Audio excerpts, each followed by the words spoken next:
So, a very good afternoon to everybody. Um,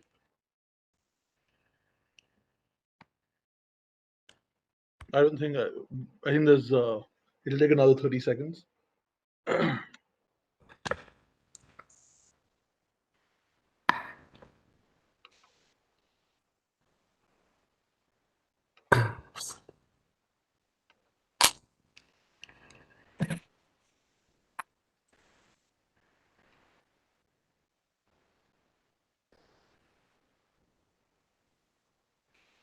All right.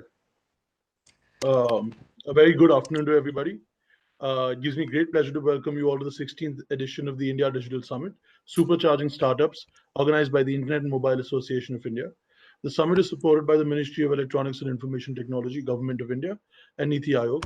I am your host for the session, Yash from IMAI, and welcome to the panel discussion, Brand Advertising, Tracing Tech's Journey from Business Enabler to Business Driver.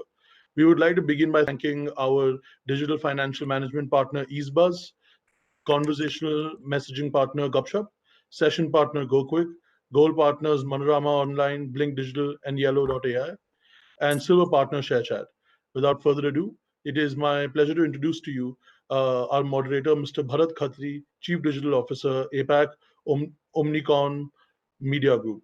Joining us today, we have a distinguished set of leaders. Please welcome Mr. Mohit Kumar, Head Digital Marketing and Media, McCain Foods, Mr. Akshay Bhatla, Director Growth and Marketing, Ex-Trell, Mr. Girish Chaturvedi, Chief Business Officer, Netcore Cloud, and Mr. Ankit Prasad, Founder and CEO, Bobble.ai. I would request all the delegates to keep posting their questions in the chat box, and the panel will address a selected few at the end of the session. Over to you, Mr. Khatri. Thank you, Yash. Good afternoon, everyone. Thank you for joining this session and investing your time today. Like Yash said, my name is Bharat. I'm the Chief Digital Officer for Asia Pacific at Omnicom Media Group. And it's a privilege for me today to moderate this panel with highly engaging, enlightening perspective that we will hear from our panelists. Today, we have an amazing panel on brand advertising track, where we will be tracing about technology's journey, how technology is playing a crucial role from business enabler to business driver. And we will be talking about big trends, what we need to keep our focus and eyes that could directly impact our business in the future. Our goal today is to give you perspective about not just on the technology side or the advertising side, but whatever role you're playing in the current advertising industry, you will come away with something, a new idea, a fresh perspective, or a new strategy that you can actually apply to become more successful in your business. On this conversation talk, I would again like to welcome our panelist for this session today.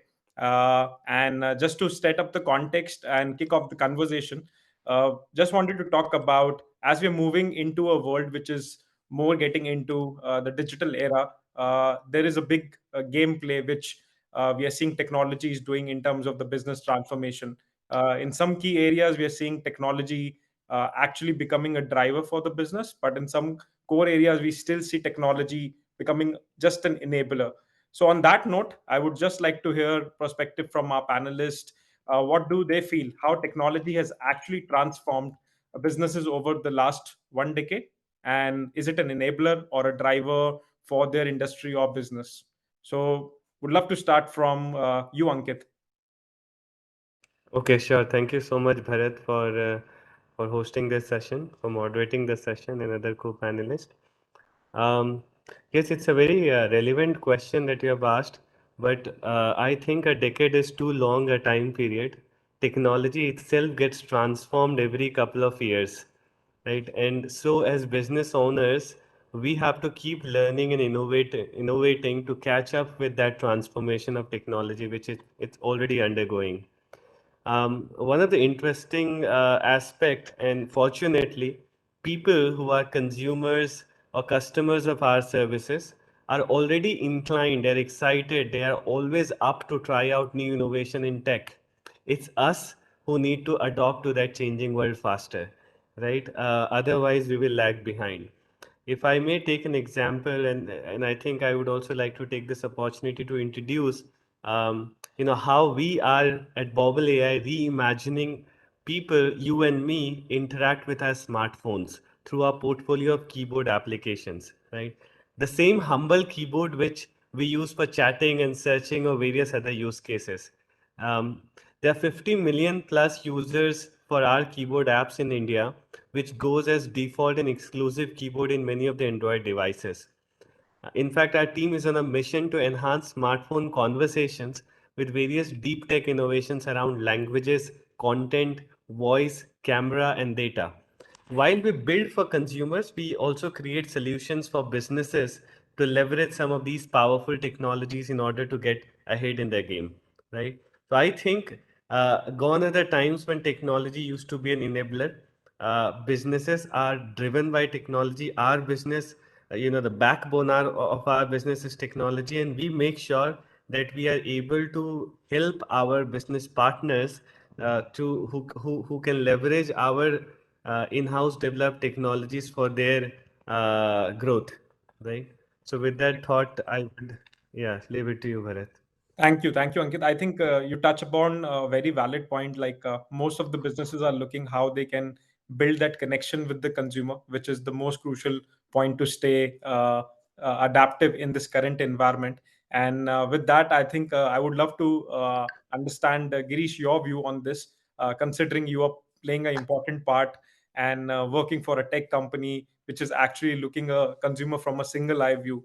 So, what's your perspective about the current environment and how technology has changed the overall business transformation?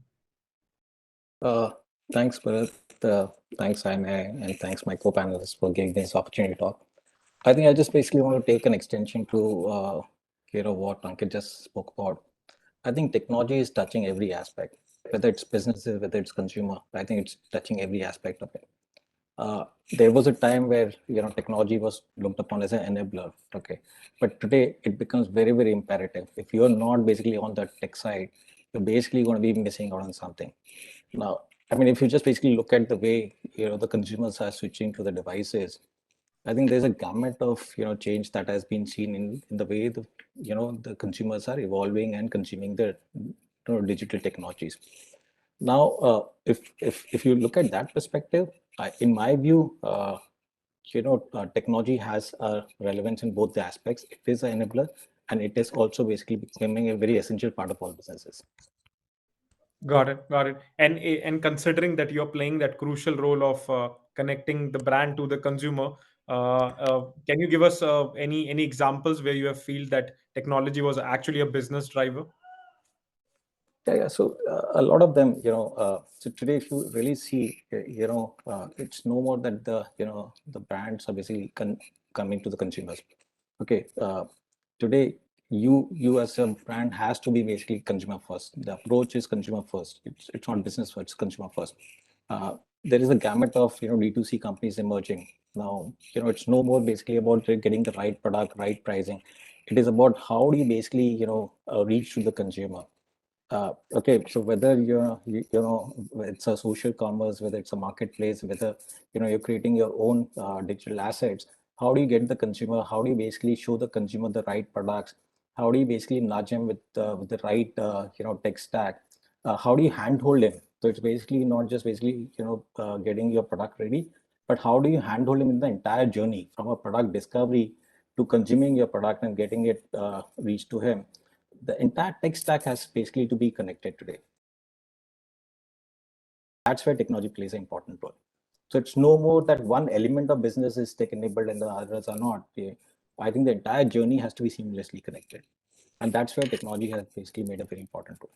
Perfect. I think I completely agree with you. And like you said about the entire consumer journey, similarly, what Ankit mentioned about how we connect with consumer using technology has changed over the last not just one decade, but every month we are seeing different disruptions happening. On that note, and share the brand perspective because I think this is something that brand would love to understand, and they are also playing a bigger role in this entire business transformation journey. So, Mohit, what's your view about how you have seen tech changing the entire landscape of business, and is it a enabler or a driver for your business? See, I've had some very interesting views from the panel so far, and I will give you more of an industry perspective from FMCG. FMCG, we all know, has been a laggard historically. We're the last ones to adopt technology. We're the last ones to say, okay, fine, let's do this, because understand the nature of the business is that you're selling offline. You actually all your revenues are coming in from physical retail stores.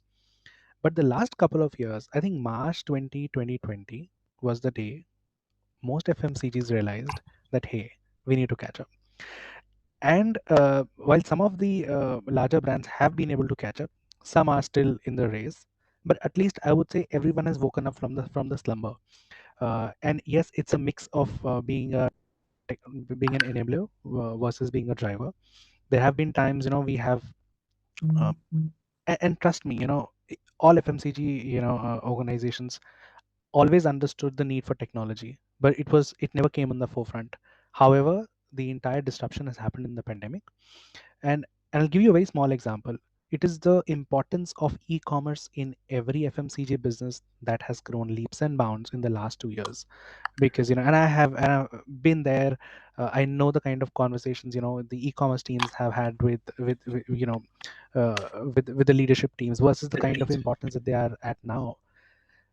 Second, I would say e-commerce is now transforming into quick commerce, and quick commerce cannot happen without automation. It cannot happen, and automation is all about technology. That's where your entire backend is sitting.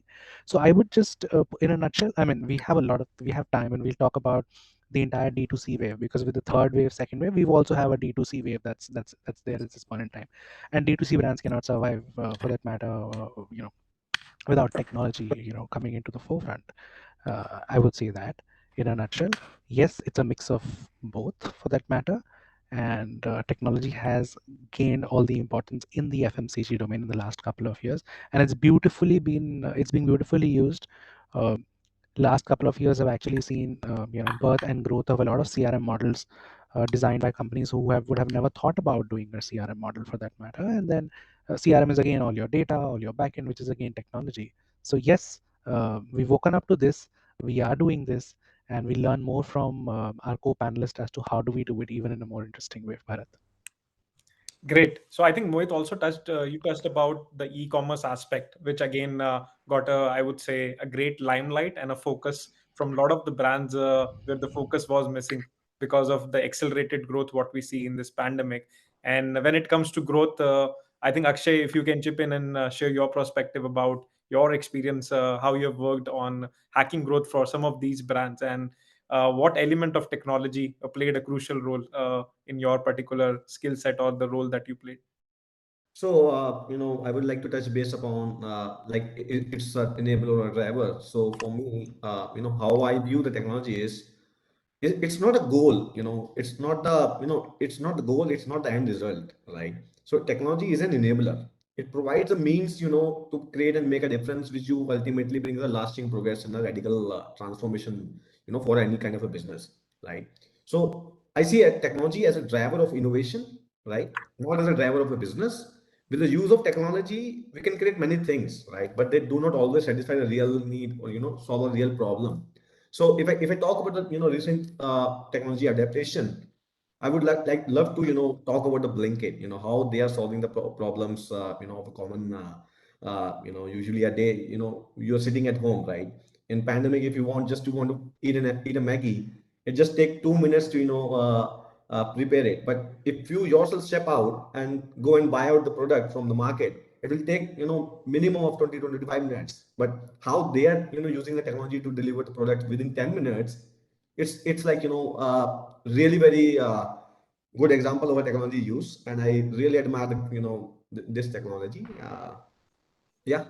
Got it. Got it. I think you are right that in some way or the other way, beyond advertising, if we see, or beyond marketing, if we see, I think there is a big role that the technology has played, whether it's the logistics, supply management, or the way we are using the cloud warehousing right now for managing our inventory across markets. So there is quite a big room in which technology has transformed most of these businesses. So on that Exactly. thought, I also would love to understand from each one of you, considering like these business transformation in the current time of uncertainty has almost become like adapting to survive. And historically we have seen, I think, that there is always a conflict when you have to decide a long-term business plan of deploying a tech which might give you the outcomes in a longer run, or you continue to focus on the short-term imperatives of the business of focusing on the sales and the lower funnel. And the current pandemic has actually brought a bigger challenge for brands to think whether they should continue focus on their long-term tech investment, or should they just plan on the short-term goal to survive in the current market. So again, would love to first understand from the brand point of view, Mohit, what's your thought? Like, is the conflict still there?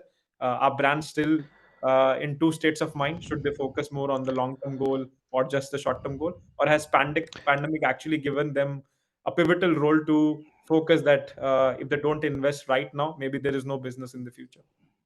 Absolutely. I think, as I already said previously, that the pandemic has been a disruption. And what we've learned at FMCG is, there will always be two things, and that's across industries. There will be always urgent things, and there will be always important things. And we keep killing the urgent things first and keep forgetting, the important things.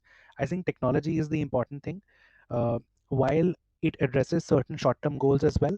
But yes, investment into technology has started. A lot of brands have started to see a lot of funds coming, inflow of funds, globally as well, because digital commerce has really picked up.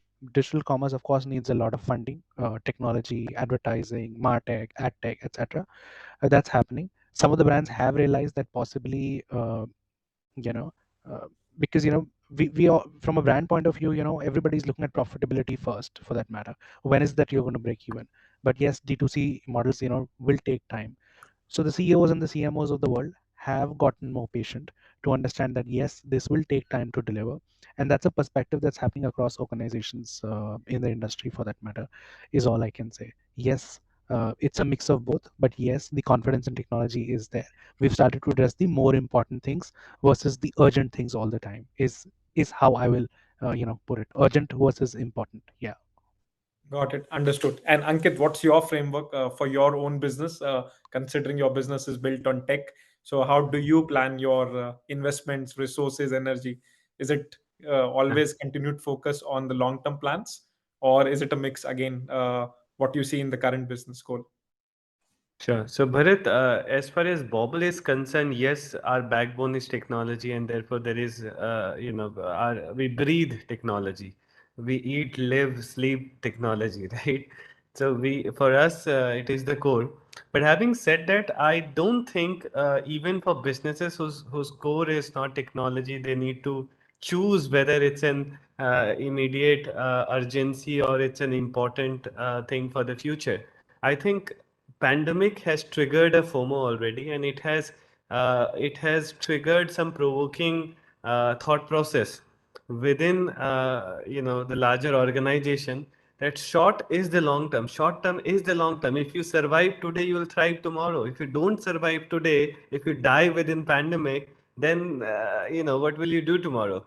So I think it's just a matter of changing the thought process. You still have to follow the same framework of end to end, the customer flow which starts from, let's say, understanding your target audience to reaching out to them with the right communication, right messaging, onboarding them to your product or service in a seamless manner, and then engaging them very frequently with high frequency, retaining them for long term, making sure that you are able to increase the average revenue per customer by upselling and cross selling different products and services, and then taking referrals, converting them into your brand ambassadors. The entire end to end funnel remains the same. It's just the thought process in each step of the funnel that needs to change from a traditional mindset to a more modern, new age technology mindset. Right? Once someone changes this mindset, the solution starts emerging, and there's no dearth of solution out there. Startup like ours, and there are many more thousands of startups who have come up with innovative solutions. People just need to have an open mind and keep their eyes open towards such possibilities, and I'm sure they'll be able to bring change in those large organizations as well. It's not a matter of whether this is an urgent need or important for future, but it's a matter of, if you don't embrace the change now, you won't survive for tomorrow. That's very rightly said. And I think on that note, definitely there is a lot of optimism which is required for brands in the current time, that they continue investing on the long term plans, continue investing on technology, which definitely give them better outcomes for their business in the longer run. And Girish, from your point of view, considering the CDP environment is again becoming a game changer technology across different markets, and a market like India, where we have so much diversity about consumers, different set of consumers, how you see CDP as a technology getting deployed? Are brands still questioning the level of investment, what they need to do on CDP, and what is the outcome? Or has it become a no-brainer to have a CDP and a digital first CRM tool? So I think it's a good question. I think the brands, the way they're looking at it is, see, a lot of things are changing. I probably want to take a step back. See, the third-party cookie is going to be, there for some time. Now, given the fact that you would have a cookieless environment, what do you do if you don't know your customer? So how do you basically reach out to your customer? Which basically makes it very, very imperative to basically have your first-party data. Now, today with the e-commerce, with D2C, the businesses are no more basically relying on indirect sales. The reliance on businesses are basically on direct sales. Okay. Now, if I'm basically, selling it to my customer directly, I'll rather basically want to know who's the customer, who's bought it, what SKUs have he bought, what kind of frequency he's bought, what channel has he bought. And I think unless until that data is all stitched together, it becomes very difficult to take business decisions. So, putting all the data together, and having a single view of customer and orchestrating it through multi-channel is a no-brainer. I don't think so. The brands are basically asking that question. The point is that today everybody has an inclination to invest. The question is that what is their appetite to invest in technology? And I think that is where their contemplation is. The contemplation is not that do I need to invest in technology. The contemplation is how do I start? How do I start? How much do I invest? There are brands which want to basically go to customers directly, and the contemplation is that do I basically go to marketplaces? Do I sell my product? Do I build my businesses on Amazon and Flipkarts of the world, or do I basically create my own? Do I own the customer, or do I basically look at the businesses to basically reach a scale and then invest in technology? So I think that's where the contemplation is. It's not a contemplation about whether I want to invest in technology. You talk to any business, everybody wants to invest in technology. It's just that at a particular stage in the life cycle of their own business, they know how much their appetite is to invest, and that's how they are taking the call. Got it. Got it. Any recent case you have where any of the brands that you worked got a early success, or maybe in the first 3 years of deploying a CDP, and what did they learn out of that? So I think the success is immense. Because today what happens is I'll give you an example. Okay, there is a brand which is the largest brand in the water business. Packaged water. Now, the entire business model was to the distribution channel. Okay. Now, I may have the largest market share, but I don't know who's basically buying my product. That's the first thing. The second thing is my entire dependency is on the network. Okay. And at the point of sale, there could be cannibalization. So the brand, the consumer may come from my brand, and you could see cannibalization happening at the point of purchase. Now, which is why the brand created this entire environment of selling it online. Now, when you basically sell it online today, what we did is we gave an interface where the consumers could come, place an order, uh, get into a subscription model. The delivery happens to the last mile. So like the Blink model, you don't have to really step out to get your product. The product comes to you. Okay. The second thing is that the entire journey, right from somebody coming and placing an order to whether the orders had been placed, the complaint, the call center data, everything was basically put together. And because the data was all put at a single view, we could figure out that there could be models of this, recency, frequency, upsell, cross sell that could be built on it. So I would, as a brand, know that this is a customer who's done some X number of purchases and is up for renewal, and he's not done the renewal. And then you could actually auto trigger an offer to him if he's not done that purchase. The second thing is that when you see consistency on purchases, you could cross promote your product.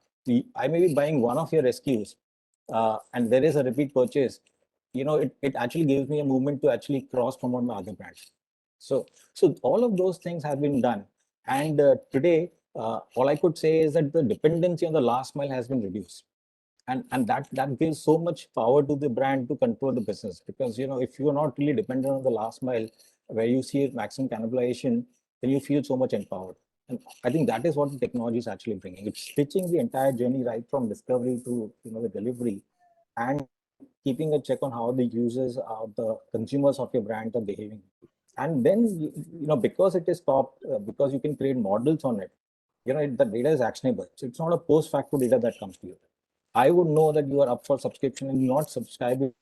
I can auto create an environment. So there's to be journeys that are auto created, which prompts you to buy, which can actually follow you at multiple stakes. And they say, hey, you know what? You're up for subscription. What do you want to basically get? Just a click of button and you're subscribed, because I know all the information that's there with me. So that is the kind of convenience that we've actually helped brand to create.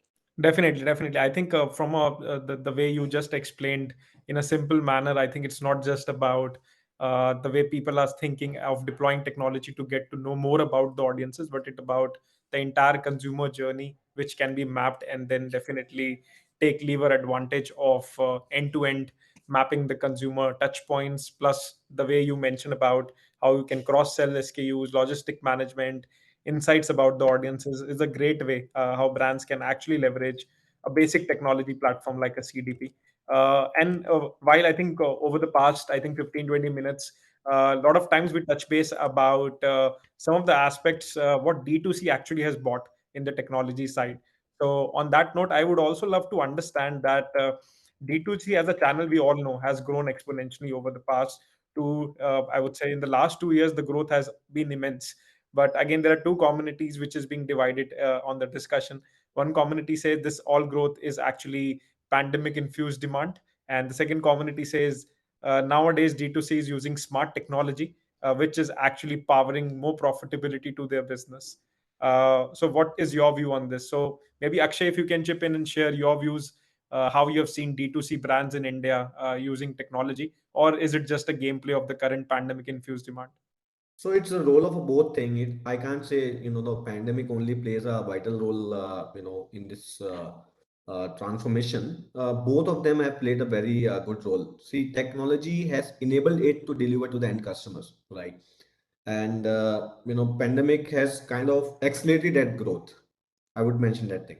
See, people earlier also was buying from the direct market, right? But right now they're using the technology-enabled platform to, get all those things delivered to them, right?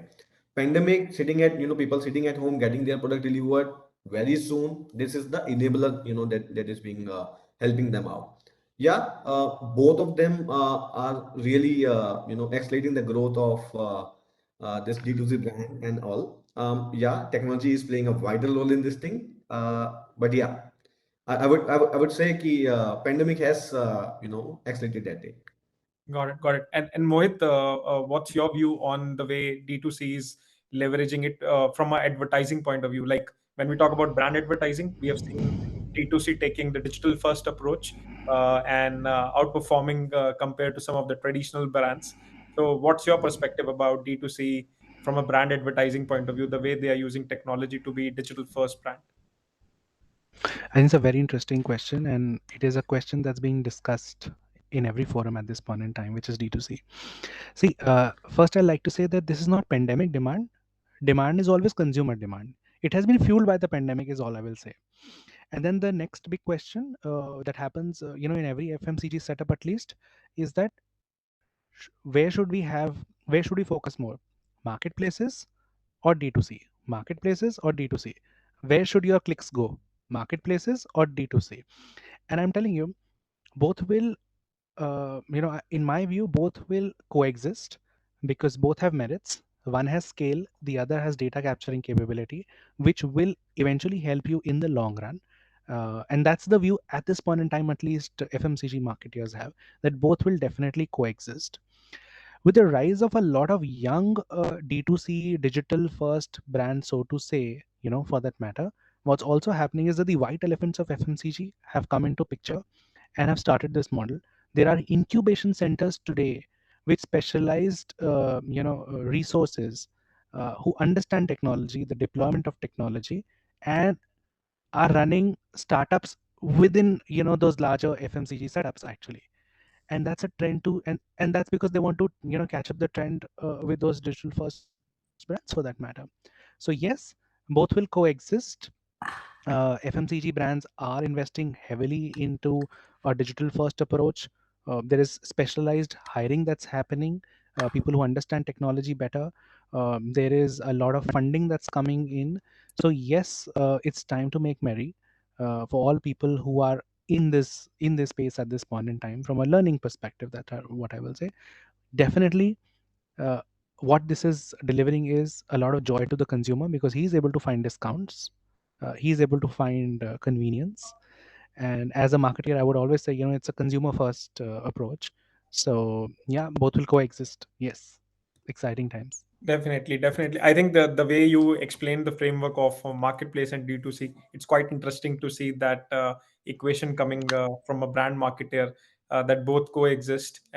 You can't survive without one of them. And definitely the game of data collection comes from the D2C, but the scale and the leverage what a marketplace is offering is also quite immense. From that point of view, perspective, Ankit, considering you also work with a lot of D2C brands on their initial journey from a digital first approach. So how's your experience with some of these D2C brands? Yeah. So Bharat, we at Bobble work with various D2C brands, as well as I have personally invested into some of the D2C startups. And I think it's not just the channel of placing your product is what differentiates them. I think it's the fundamental thought process that differentiates them. I'm using a D2C brand right now, which is, an Ayurvedic drink that I'm drinking.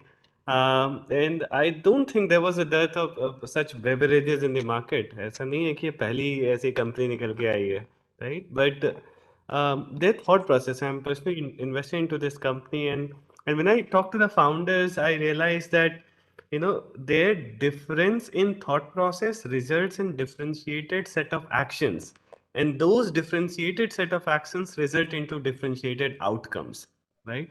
And this thought process itself differentiates them from the traditional brands. um, in fact, if you look at these D2C brands, most of them have now become omni-channel. Funding उठाते हैं तो omni-channel हो जाते हैं, right? So ultimately, they are also doing the same, but their DNA is different, right? And therefore, they are better able to deploy technology at the every stage of the customer funnel, and they are able to drive better efficiency in every stage, right? And I think this is what is going to remain. This is not a short-term pandemic-induced behavior. I think it's a new age of startup founders who have come forward with the new thought process, and which is going to remain with them for long, really, really long term. Got it. Got it. And Girish, from your perspective, you also mentioned about how D2C is leveraging your technology, whether it's the last mile customer interaction or the touch points. What's your understanding? Like, what is the differentiated thing that they're doing? Is it the brand advertising? Is it the use of technology or combination of both? I think they're doing a mix of both.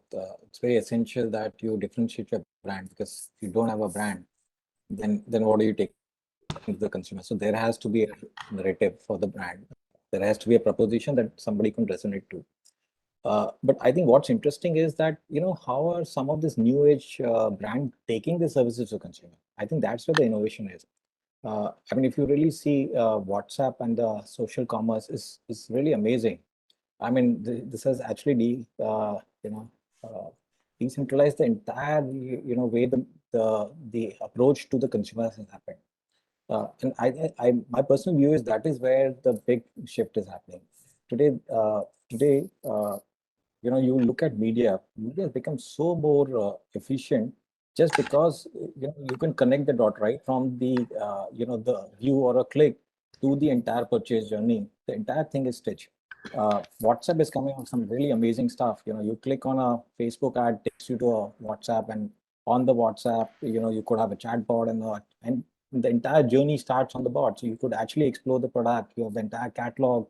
You could actually, choose the product. You can put it in the cart, and you have a payment gateway and transact. So it's become so seamless. The discovery has become so seamless. The entire experience has become so seamless that I think that's bringing a lot of efficiency. So I think the new smart entrepreneurs are today, yes, creating brand equity. They are investing in the brand, but where the innovation is, that how are they taking the brand to the consumer? I think that's the efficiency and innovation comes in. How do you basically take your brand to the consumer? And in my view, that is where you will see interesting initiatives coming up. Definitely, definitely. Mohit, on that note, like any important recent tech deployment that you would have done for your business, for your brand, which solved any key problem area, or any of the past brands that you have worked? Sure, to give you a couple of examples actually. See what happened and this is happening with a lot of businesses where you need to connect where the entire physical distribution where distribution is happening on ground. The distributor needs to connect with the retailer, I mean, the sales guy connects with the distributor connects with the retailer. And in the pandemic, you're not supposed to meet up, right? Because you are infectious for that matter. So how do you do that? So a lot of businesses have come up with platforms, whether it's in a WhatsApp platform, where they've used WhatsApp for Business so beautifully that they have been placing their orders online without contacting each other for that matter, and have a lot of personalized communication with regards to a lot of catalogs going in, all orders coming in, and then connecting it with their internal systems where all orders data get automated, and that facilitates actually facilitates the entire supply chain for that matter. This is a very this is a practice that's been taken up by many brands that I'm aware of. Second, a very interesting one is that, and this happened during the first wave. I'm talking about an oral care brand for that matter, one of the market leaders for that matter. And because as oral care, you're also your B2B customers are dentists, while your B2C customers are people who are using it on ground for that matter. And while people will not have toothache, right, because the pandemic is around, COVID is around, people ended up having it. But a lot of dentists were not available. A lot of consumers were not sure if they're going to approach dentist for that matter or not. The brand actually came into picture, made out an interface on WhatsApp like a chatbot, saying that, hey, if you still have a problem, you want to see your dentist, why don't you let us know? We'll figure out the nearest dentist who is available for an appointment, because there were a large number of dentists who were not working at that point in time for their own safety. We'll take an appointment and message you details. And in the end, the brand was able to facilitate this, not only, and this was not a business initiative, it was an initiative because the brand cares, and that's what the positioning of the brand was actually. So these a couple of very interesting examples, for you. Loved it, loved it. I think this is how I think we probably see brands using technology, not just for the sales or the lower funnel initiative, but thinking more from a consumer first approach, how they can help consumer society at a crucial time. On that note, I can also see a lot of questions coming from our audiences across who are connected and watching these discussion. So one of the question which is quite interesting from the audience is, uh, while the role of Web 3.0 has been spoken about extensively in the sectors like fintech, social media, what is the panelist view on the impact of 3.0 and primarily around the decentralization on the tech role in the businesses? So, Ankit, anything you would like to share with your perspective about Web 3.0, how we are seeing things changing and how the decentralization of tech is going to add a different type of a value to the current businesses? Yes, I think it's an area which is being explored, and there are companies whose core is technology is first adopting the Web 3.0 framework. But having said that, a lot of things for the larger, population, or for the larger, for the traditional businesses will become clear with time. For now, the framework is limited to specific use cases, and once we excel those use cases, I think that would be the right time to kind of extrapolate it or to extend it to more use cases. Understood. From the brand perspective, I mean, in the immediate term, I don't see, I'm not sure if there are innovations out there who have built for these use cases. But yes, in general, we see it as the Web 3.0 as the future. Decentralization is bound to happen, if not today, if not tomorrow, maybe a couple of years down the line. Which use cases will get decentralized and how is a matter of which time will tell.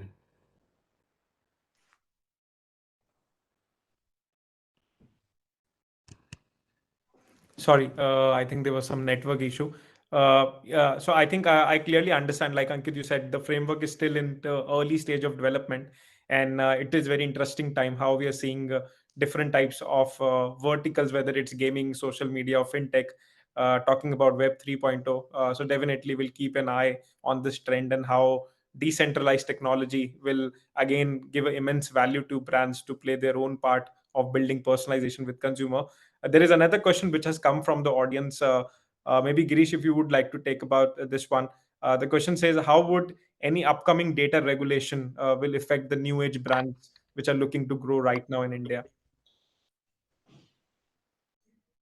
I think it's a good question. I think what's going to be essential is today, whether we accept it or not, there is a significant data abuse in India. I mean, there's no respect here.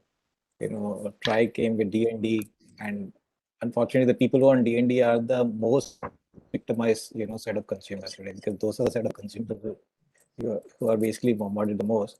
So my view is that, once this data privacy comes, I think the brand will have to differentiate by being responsible, because that's how the consumer would have a deeper respect for the brand. So if they see that their privacy is getting intruded, they will certainly stop associating with it. So I think the responsibility comes from the brand more than anyone else. The more the responsible the brand is, the more they responsibly they look at the consumer's privacy. I think they'll have better acceptance from the consumers. Definitely. And again, keeping our hopes high, I think the upcoming parliament session, the bill has to be discussed about the ongoing data privacy and the way we are looking for creating new sort of bills. So we definitely look forward to a government decision on the upcoming bill release. On that note, I think as a closing remark, I would definitely love to hear each one of your thoughts on one technology aspect that you would like to get rid of in 2022 and one technology that you would love to deploy for your brand, for your industry. Starting with you, Akshay. So any technology that you feel we should get rid of? Yeah, so I would like to get rid of privacy, this cookies and something like that. I want to get rid of in no time now, because wherever I go, what I eat, what I am doing, it's none of the concern of, any other business. I just want to get rid of that. Yeah, would love to deploy or solve for the AI-based prediction of and, curing of any healthcare related issues or the disease like, COVID, which can further solve the problems like these pandemics we are surviving right now. So would love to deploy such kind of a technology. Got it. Mohit, what about you? Any one technology that you want to get rid of in 2022? Honestly, Bharat, I'm not sure of what I want to get rid of, but one thing that I want to solve for, I would love if technology can solve, which is this entire question of, and it's there are models today, but is there a robust model? I don't think so. How is digital, attributing to business impact offline? Is there a way we can solve for this in a robust manner? I'm not sure. Is technology up there? We'll have to wait and see. Understood. Got it. And Girish, what about you? So, but I think the way I look at technology is anything which is basically unidirectional. I think we should basically just make it redundant, because today the brands wants to engage and create conversations. It's no more you want to just basically put messages to them. So some of the technology which are unidirectional, they will have to evolve. They'll have to basically create an interface where the consumer can actually create a dialogue. They can come back to you.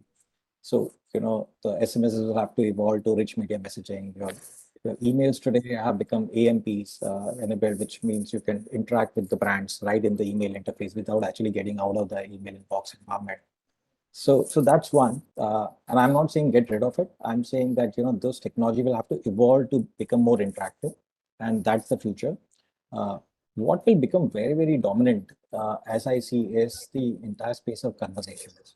Okay, so the bot, the conversation, the chat environments, uh, I think that will take dominance in the at least the next 1 or 2 years, and, and all of us should actually have an eye for it. Got it. And lastly, Ankit, what's your view? Any sort of technology that you want to get rid of from your business? Yes, as you rightly said, in 2022, and we're at the beginning. So I, at the personal level, have already decided that I'll replace everything old at my home, which has now become the workplace as well. Starting from as simple and basic thing like a normal toothbrush,